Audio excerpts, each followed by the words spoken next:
Jurus Menteri Keuangan Purbaya Yudi Sadewa untuk menggenjot ekonomi domestik melalui suntikan likuiditas senilai 200 triliun rupiah ke 5 bank milik negara telah berjalan sekitar 1 bulan.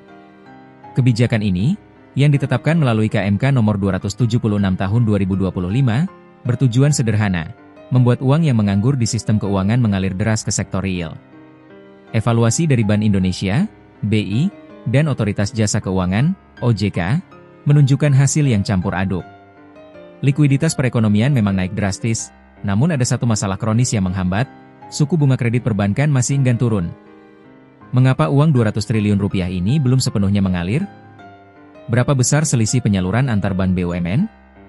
Dan kapan Purbaya memprediksi efek penuh dari jurus ini akan terasa?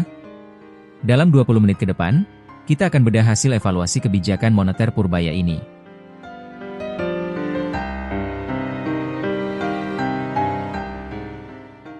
Likuiditas tersuntik, M0 dan M2 melonjak. Gubernur Bank Indonesia, Peri Warjio, mengonfirmasi bahwa kebijakan penempatan dana pemerintah ke 5 bank himbara, BNI, Mandiri, BTN, BRI, dan BSI, ini langsung mencapai tujuan awalnya, meningkatkan likuiditas perekonomian. Peri menjelaskan langkah Purbaya ini telah mendorong kenaikan jumlah uang beredar. Uang primer, M0 adjusted uang primer tumbuh 18,58%, year-on-year, pada September 2025, angka yang jauh lebih tinggi dibandingkan M0 tanpa penyesuaian. Ini dipengaruhi oleh ekspansi keuangan pemerintah pada tagihan bersih kepada pemerintah pusat, Net Claims on Government NCG. Uang beredar luas, M2 pertumbuhan M2 per Agustus 2025 juga meningkat dari 5,46% menjadi 7,59%, year-on-year, didukung oleh pelonggaran moneter BI dan suntikan dana pemerintah. Secara teori, dengan likuiditas melimpah, bank seharusnya berlomba-lomba menyalurkan kredit agar uangnya tidak menganggur.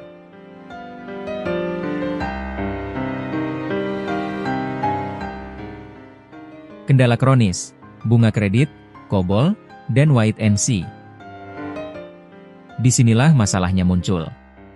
Meskipun likuiditas melimpah, Peri Warjio menekankan bahwa upaya perbankan dalam menyalurkan kredit masih sangat lambat karena suku bunga kredit masih relatif tinggi. Perhatikan perbandingannya.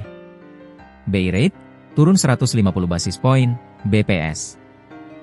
Bunga deposito 1 bulan, hanya turun 29 BPS. Bunga kredit perbankan, hanya turun 15 BPS, dari 9,20% menjadi 9,05% per September 2025. Perbankan menahan penurunan bunga deposito, terutama karena praktik special rate kepada deposan besar, yang menyulitkan penurunan biaya dana. Akibatnya, bunga kredit juga stagnan.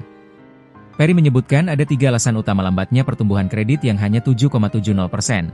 Year-on-year permintaan kredit belum kuat karena pelaku usaha masih wait and see, optimalisasi pembiayaan internal oleh korporasi, dan faktor kunci, suku bunga kredit yang masih relatif tinggi.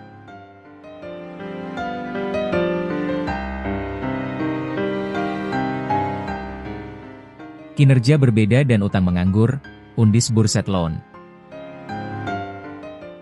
Ketua Dewan Komisioner OJK, Mahendra Siregar, mengonfirmasi bahwa kecepatan penyaluran kredit antar bank yang menerima dana 200 triliun rupiah itu sangat bervariasi.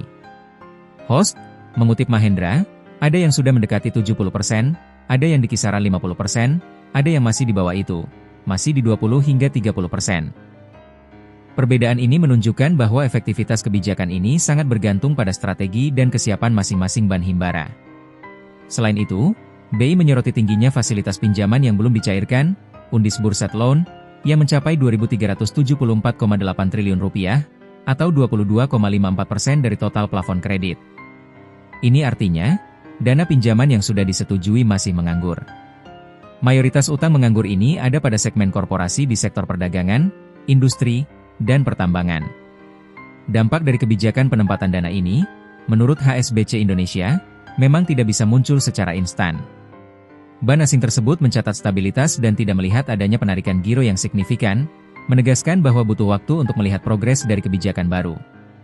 Menteri Keuangan Purbaya Yudi Sadewa sendiri memahami hal ini. Ia menganggap data September 2025 belum mencerminkan full impact karena masih periode awal penempatan dana. Host, mengutip Purbaya, saya pikir nanti Oktober, November, Desember, akhir tahun lah kita lihat seperti apa pertumbuhan kreditnya. Purbaya percaya diri, Setelah efek penuh dari dana 200 triliun rupiah ini benar-benar mendorong bank untuk menurunkan suku bunga dan menyalurkan dananya, pertumbuhan laju kredit akan mencapai 2 digit pada akhir 2025. Ia bahkan siap menambah uang di sistem jika dirasa kurang.